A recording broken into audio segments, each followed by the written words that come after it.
Hello everyone. In this video we will learn one-to-one relationship in SQL.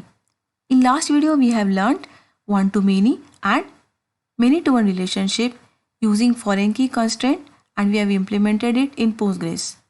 Now let us see the agenda of this video.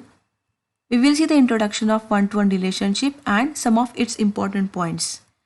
Then we will have a discussion of one example where person and passport, these two entities are related with one-to-one relationship. We will assume that one person will have one passport, although one person is allowed to have more than one passports in some cases at the same time. But to implement one-to-one relationship, we will assume that one person will have one passport. Then we will see the practical implementation of the same example using PostgreSQL.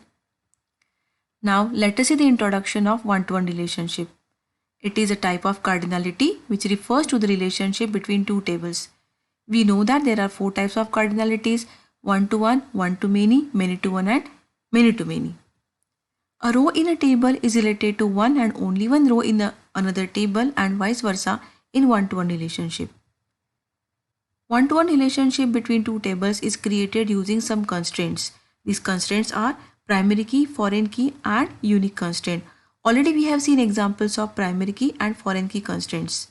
In one-to-one relationship, unique constraint will have some special meaning that we will see using examples. So let us consider the example where two entities are person and passport. Now we will have to implement one-to-one relationship between them. There are actually two methods to implement the same. We will see the first method where primary key of person table is inserted as foreign key in passport table with unique constraint. So that is why we will have to create person table first.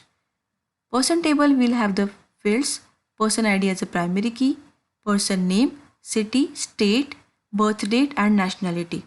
After that we will create passport table with the fields passport number as a primary key, passport type, country code, date of issue, date of expiry, and person ID is a foreign key which references the table person and it references the primary key field of that person ID.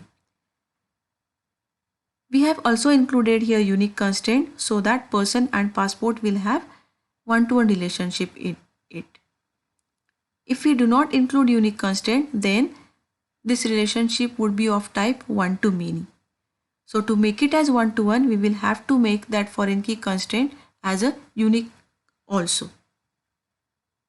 Now let us see the second method.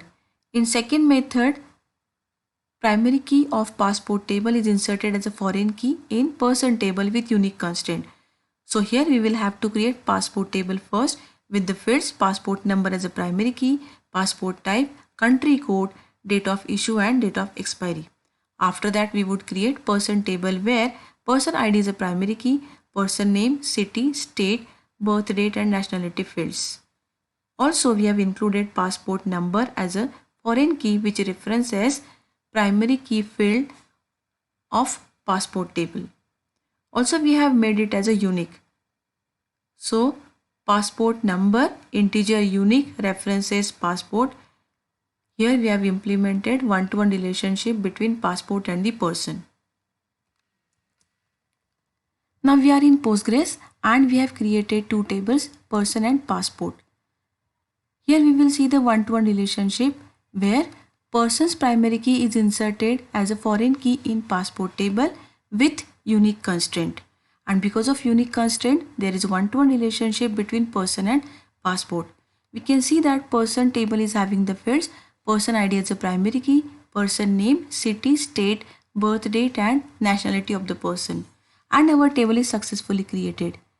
Now we have created passport table with the passport number as a primary key, passport type, country code, date of issue, date of expiry of the passport, and last one is a person ID which is a foreign key and it is referencing the table person and its field person ID which is a primary key.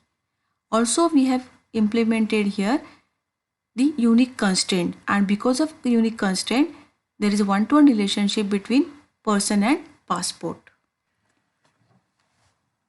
So we have inserted some records in both the tables. So there are 4 records in person table as well as 4 records in passport table. So since person ID is the primary key, it won't accept duplicate keys under that column. So the 4 persons are inserted with primary key field person ID as 1001, 1002, 1004 and 1003 with their details. Also in passport table there are 4 records where 111701 is a passport number of person ID 1004 who is Bipin. Then 110430 is a passport number of person ID 1003 who is Aishwarya. Then passport types are P or S. P stands for personal and S stands for service. Country code is India. Also the remaining details are mentioned for every record. So we can observe that for every person there is exactly one record in passport table. Now let's try to insert one more record for Diksha in passport table. So Diksha's person ID is 1001. Here we can observe that person ID 1001 and it is having the passport number 111185.